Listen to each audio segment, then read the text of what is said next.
All right, Jeff, now let's talk about someone with more experience. A really good player comes to you. They say they can't find their swing path anymore. Where do you start looking to help out this person? Well, this is a great statement because a lot of people think my swing path is so radically different. Every swing I make, my ball goes left and then my ball goes right. My ball goes left. What is their assumption right off the bat? They feel like they came over the top of it and pulled it to the left. Then if they hit it to the right, they feel like they swung way out to the right or something. What we've really learned over the last few years, especially with TrackMan, is that the ball direction is much more a function of the face it impacts than it is the path. What I found personally, and I know a lot of my fellow teachers have as well, people's paths are actually radically consistent.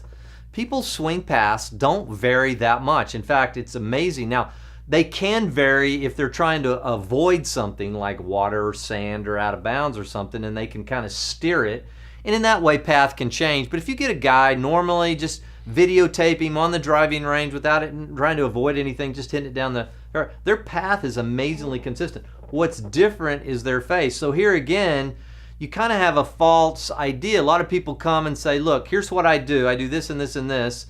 Now help me with my golf swing, but don't change my swing. It's always kind of a funny thing with people with golf lessons.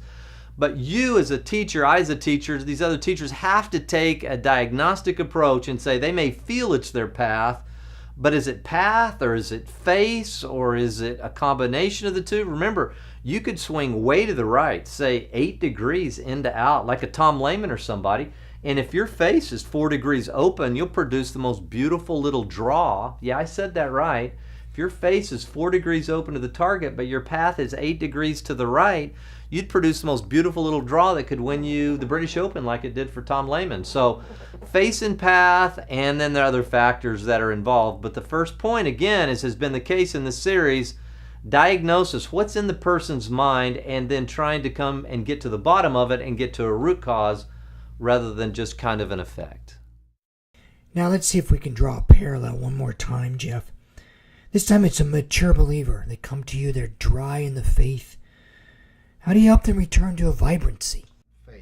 Well, you know, this is such a great question because it's a question I have to ask myself at various points in my life. I mean, Jeff, why does this feel dry? I mean, even in ministry, you know, us folks that are in kind of full-time ministry, we should never get to a place that we're dry because we're always kind of doing things for God. But in fact, the reality is it is easy to get dry. It's easy to get removed. It's easy to get busy, kind of the Mary Martha thing where one of the ladies is only concerned about serving and the other one's at Jesus' feet trying to just, and Jesus said, she's picked the best part. Why are you so concerned about all these peripheral things, even in ministry? So the first thing would be just a simple check is how connected are you just to the Messiah, just your prayer life, you know, your spiritual disciplines. Have you been able to get away and get secluded and just be able to hear His voice? Would you take a day or a couple of days and just maybe go away and spend some time at a hotel room and just try to hear His voice and worship and pray?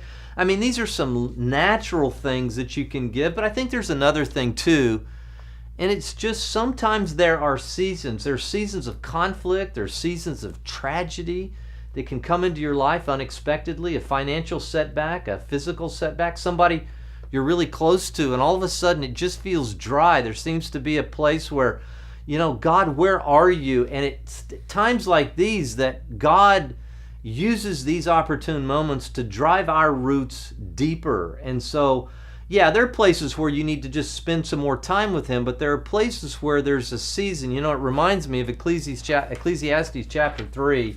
And there are seasons. Listen to what the Bible says in Ecclesiastes 3. There's a time to give birth and a time to die. There's a time to plant and uproot what is planted. There's a time to kill and a time to heal. There's a time to tear down and a time to build up. And there's a time to weep and laugh and mourn and dance and a time to throw stones and a time to gather stones. There's a time to embrace and there's a time to shun embracing.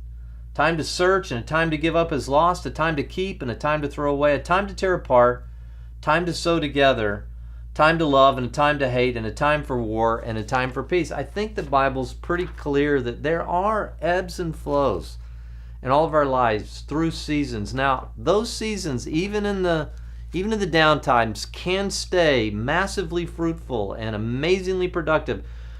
in the unseen realm, but there always are going to be times where there's feelings of dryness and aloneness and separation.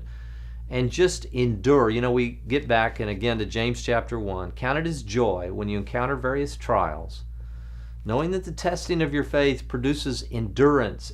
Let endurance have its perfect work, making you perfect and complete and lacking in nothing. So take those dry seasons. Make corrections when necessary, but also take those dry seasons and allow that to drive you deeper towards Jesus.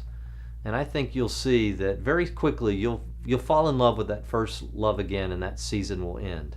So anyway, I hope that's helpful for you. We love you at Links. Have a great day.